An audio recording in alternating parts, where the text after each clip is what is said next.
Okay, guys, here's Govinda. Together with other monks, Govinda used to spend the time of rest between pilgrimages in the pleasure grove, which the courtesan Kamala had given to the followers of Gautama for a gift. Look at that coincidence. He heard talk of an old ferryman who lived one day's journey away by the river and who was regarded as a wise man by many. When Govinda went back on his way, he chose the path to the ferry, eager to see the ferryman. Because though he had lived his entire life by the rules, though he was always looked upon with veneration by the younger monks on account of his age and his modesty, the restlessness and the searching still had not perished from his heart. I love that. He still has the yearning inside because he knows that there's still more, right? So he came to the river and asked the old man, who's that, to ferry him over. And when they got off the boat on the other side, he said to the old man, oh man, I'm going to try not to cry. So powerful. You're very good to us monks and pilgrims. You have already ferried many of us across the river. Aren't you too, ferryman, a searcher for the right path? Quoth Siddhartha, smiling from his old eyes. Do you call yourself a searcher, O venerable one? Though you are already of an old in years and are wearing the robe of Gautama's monks? It's true I am old, spoke Govinda, but I haven't stopped searching. Never I'll stop searching. This seems to be my destiny. You too, so it seems to me, have been searching. Would you like to tell me something, O venerable one? Quoth Siddhartha. What should I possibly have to tell you, O venerable one? Perhaps that you're searching far too much. That in all that searching, you don't find the time for finding? How come? Asked Govinda. When someone is searching, said Siddhartha, then it might easily happen that the only thing his eyes still see is that which he searches for. That he is unable to find anything, to let anything enter his mind because he always thinks of nothing but the object of his search.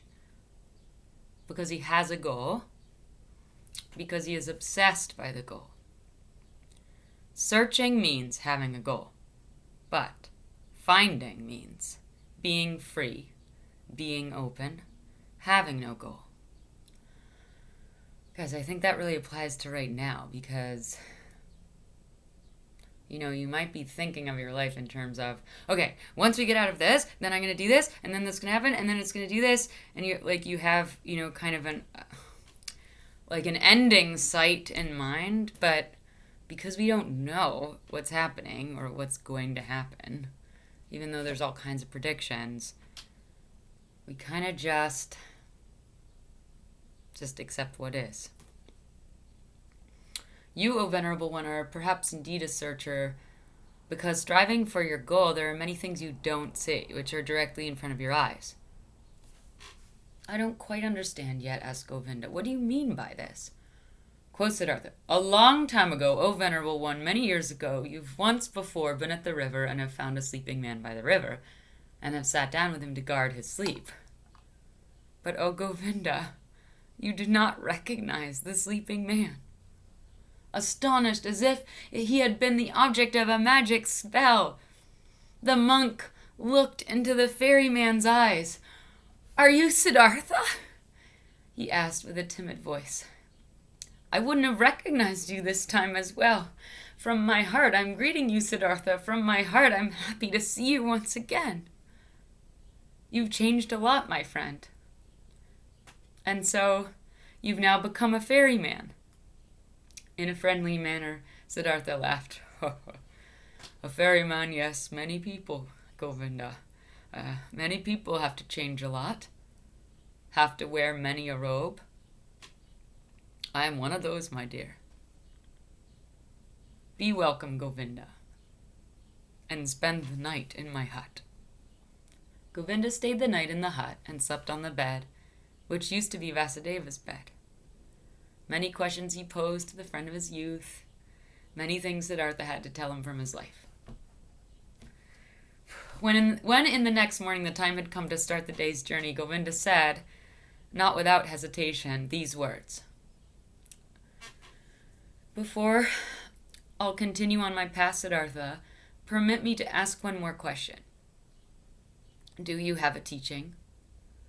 Do you have a faith or a knowledge you follow, which helps you to live and do right? Quoth Siddhartha, you know, my dear, that I, already as a young man in those days when we lived with the penitents in the forest, started to distrust teachers and teachings and to turn my back on them. I have stuck with this. Nevertheless, I have had many teachers since then. A beautiful courtesan has been my teacher for a long time. A rich merchant was my teacher. Some gamblers with dice. Even once, a follower of Buddha traveling on foot has been my teacher. He sat with me when I had fallen asleep in the forest on the pilgrimage. I've also learned from him. I'm also grateful to him, very grateful. But most of all, I have learned here from this river and from my predecessor, the ferryman Vasudeva. He was a very simple person, Vasudeva. He was no thinker, but he knew what is necessary just as well as Gautama. He was a perfect man, a saint. Govinda said, still, O Siddhartha, you love a bit to mock people, as it seems to me. I believe in you and know that you haven't followed a teacher, but haven't you found something by yourself? Though you found no teachings, you still found certain thoughts, certain insights, which are your own, and which help you to live? If you would like to tell me some of these, you would delight my heart. O Siddhartha, I've had thoughts, yes, and insight, again and again. Sometimes for an hour or for an entire day, I have felt knowledge in me as one would feel life in one's heart. There have been many thoughts, but it would be hard for me to convey them to you. Look, my dear Govinda, this is one of my thoughts which I have found. Wisdom cannot be passed on. Wisdom, which a wise man tries to pass on to someone, always sounds like foolishness. Are you kidding? Asked Govinda. I'm not kidding. I'm telling you what I've found. Knowledge can be conveyed, but not wisdom. It can be found. It can be lived. It is possible to be carried by it. Miracles can be performed with it, but it cannot be expressed in words and taught. This is what I, even as a young man, sometimes suspected. What has driven me away from the teachers. I have found a thought, Govinda, which you'll again regard as a joke or foolishness, but which is my best thought. It says, the opposite of every truth is just as true. That's like this. Any truth can only be expressed and put into words when it is one-sided. Everything is one-sided, which can be thought with thoughts and said with words. It's all one-sided. All just one half, all lacks completeness, roundness, oneness. When the exalted Gautama spoke in his teachings of the world, he had to divide it into samsara and nirvana, into deception and truth, into suffering and salvation. It cannot be done differently. There is no other way for him who wants to teach. But the world itself, what exists around us and inside us, is never one-sided. A person or an act is never entirely samsara or entirely nirvana. A person is never entirely holy or entirely sinful. It does really seem like this because we are subject to deception as if time was something real. Time is not real, Govinda. I have experienced this often and often again.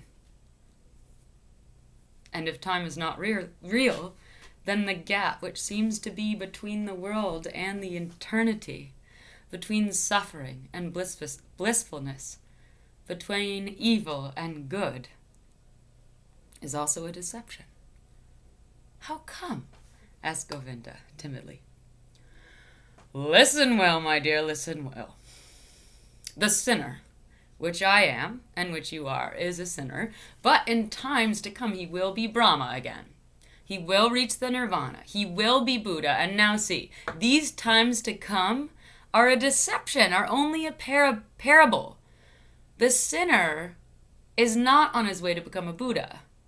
He is not in the process of developing, though our capacity for thinking does not know how else to picture these things. No.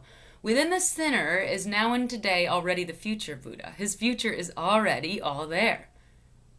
You have to worship in him, in you, in everyone the Buddha, which is coming into being, the possible, the hidden Buddha.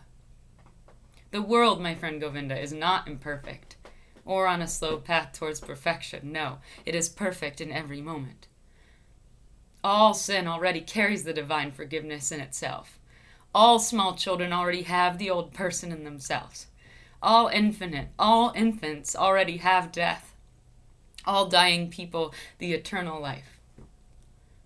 It is not possible for any person to see how far another one has already progressed on his path.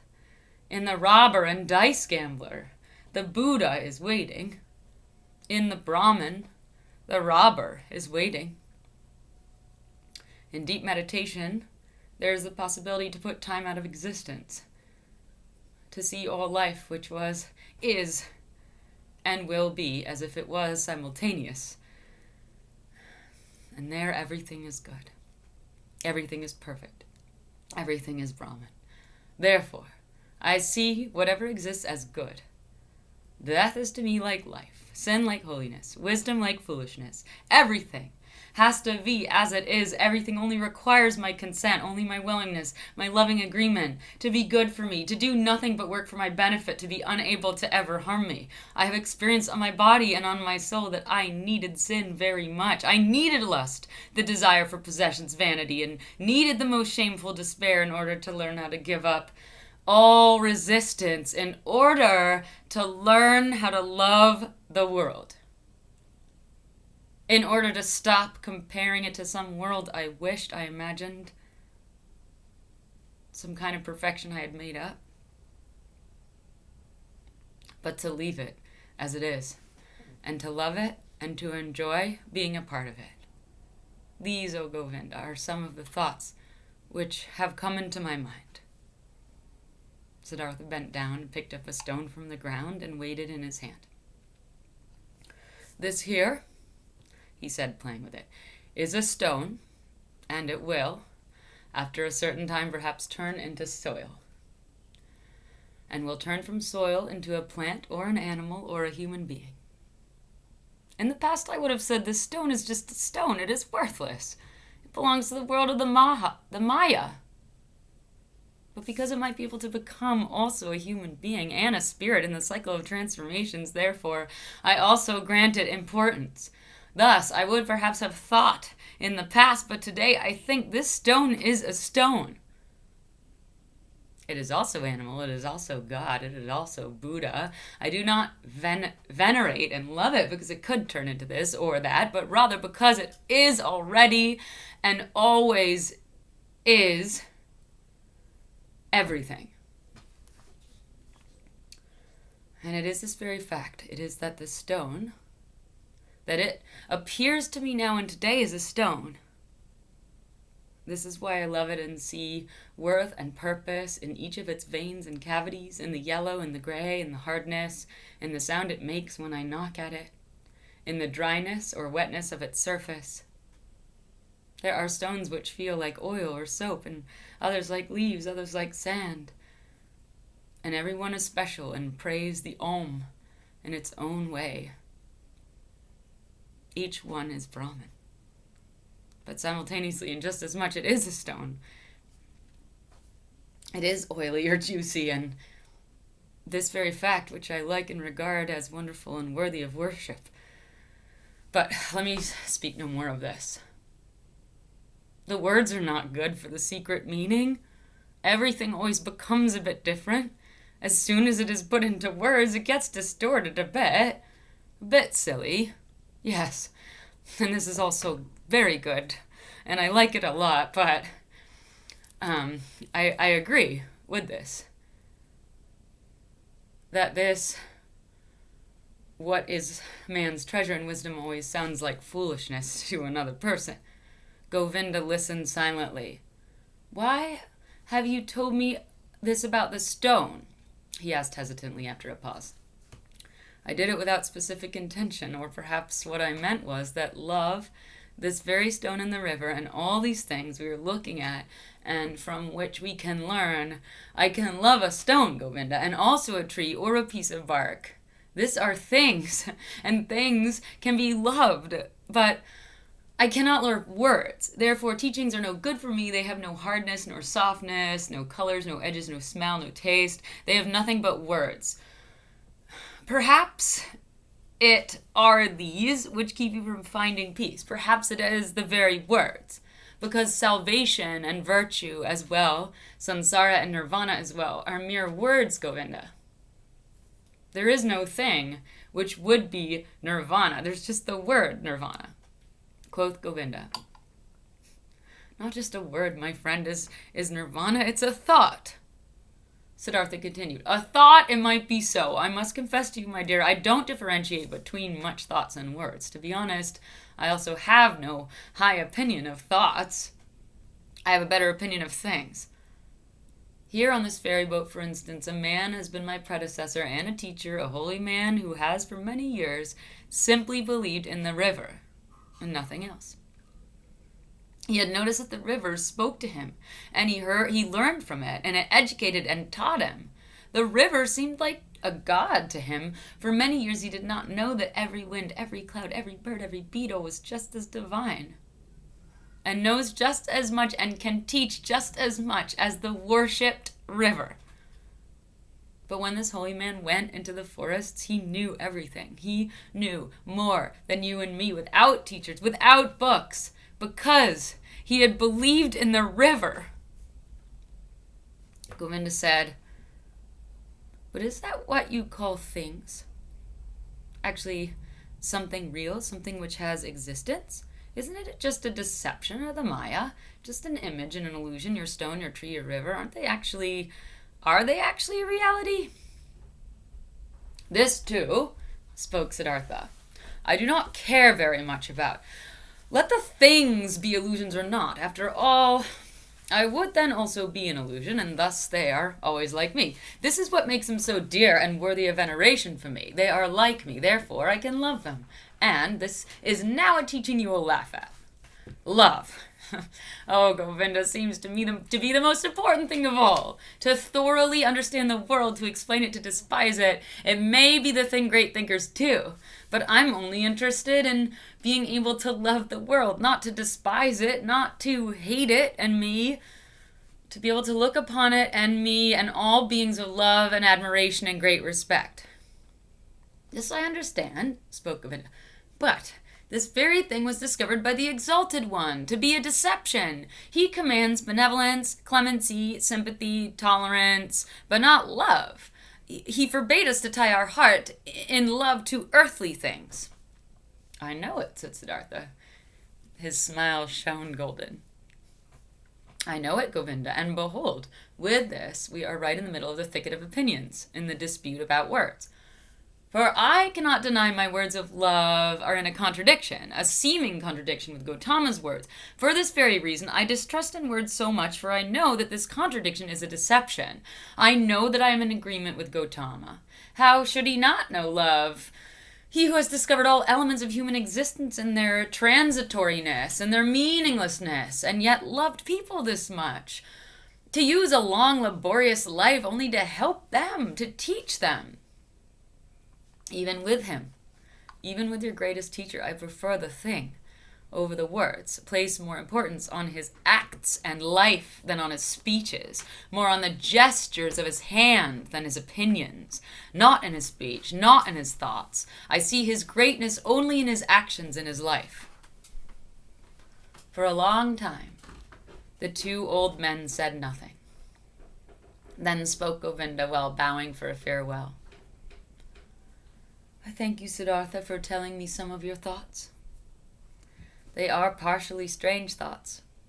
Not all have been instantly understandable to me. This being as it may, I thank you, and I wish you to have calm days. But secretly he thought to himself, this Siddhartha is a bizarre person. He expresses bizarre thoughts. His teachings sound foolish. So differently sound the exalted one's pure teachings, clearer, purer, more comprehensible. Nothing strange or foolish or silly is contained in them. But different from his thoughts seem to me Siddhartha's hands and feet, his eyes, his forehead, his breath, his smile, his greeting, his walk. Never again after our exalted Gautama has become one with the nirvana. Never since then have I met a person of whom I felt, this is a holy man. Only him, this Siddhartha, I have found to be like this. May his teachings be strange, may his words sound foolish. Out of his gaze and his hand, his skin and his hair, out of every part of him shines a purity, shines a calmness, shines a cheerfulness and a mildness and a holiness which I have seen in no other person since the final death of our exalted teacher. As Govinda thought like this, and there was a conflict in his heart, he once again bowed to Siddhartha, drawn by love. Deeply he bowed to him who was calmly sitting. Siddhartha, we have become old men. It is unlikely for one of us to see each other again in this incarnation. I see, beloved, that you have found peace. I confess that I still haven't found it. So tell me, O honorable one more word. Give me something on my way which I can grasp, which I can understand. Give me something to be with me on my path. It is often hard, my path, in the dark, Siddhartha. Siddhartha said nothing and looked at him with the ever unchanged quiet smile. Govinda stared at his face with fear, with yearning, with suffering, and the eternal search was visible in his look. Eternal not finding. Siddhartha saw it and smiled. Bend down to me, he whispered quietly in Govinda's ear. Bend down to me. Like this, even closer. Very close. Kiss my forehead, Govinda. But while Govinda, with astonishment, and yet drawn by great love and expectations, obeyed his words, he bent closely to him and touched his forehead with his lips. Something miraculous happened to him. While his thoughts were still dwelling on Siddhartha's wondrous words, while he was still struggling in vain and with reluctance to think away time to imagine nirvana and samsara as one, while even a certain contempt for the words of his friend was fighting in him against an immense love and veneration, this happened to him. He no longer saw the face of his friend Siddhartha. Instead, he saw other faces, a long sequence, a flowing river of faces of hundreds of thousands, all which came and disappeared. And yet all seemed to be there simultaneously, which all constantly changed and renewed themselves, and which were all still Siddhartha. He saw the face of a fish, a carp, with an infinitely painfully opened mouth, the face of a dying fish with fading eyes. He saw the face of a newborn child, red and full of wrinkles, distorted from crying. He saw the face of a murderer. He saw him plunging a knife into the body of another person. He saw in the same second this criminal in bondage, kneeling, and his head was being chopped off by the executioner with one blow of his sword. He saw the bodies of men and women naked in positions and cramps of frenzied love. He saw corpses stretched out, motionless, cold, void. He saw the heads of animals, of boars, of crocodiles, of elephants, of bulls, of birds. He saw gods, he saw Krishna, he saw Andi, he saw all of these figures and faces in 1,000 relationships with one another, each one helping the other, loving it, hating it, destroying it, giving rebirth to it. Each one was a will to die. A passionately painful confession of transitoriness. And yet none of them died. Each one only transformed and was always reborn, received evermore a new face, without any time having passed between the one and the other face, and all of these figures and faces rested, flowed, generated themselves, floated along and merged with each other. And they were all constantly covered by something thin, without individually of its own, but yet existing like a thin glass or ice, like a transparent skin, a shell or mold or mask of water. And this mask was smiling. And this mask was Siddhartha's smiling face, which he, Govinda, in this very same moment touched with his lips. And Govinda saw it like this. This smile of the mask, this smile of oneness above the flowing forms, this smile of simultaneousness above the 1,000 births and deaths, this smile of Siddhartha was precisely the same, was precisely of the same kind as the quiet, delicate, impenetrable, perhaps benevolent, perhaps mocking, wise, 1,000-fold smile of Gautama, the Buddha, as he had seen it himself with great respect 100 times. Like this, Govinda knew the perfected ones are smiling.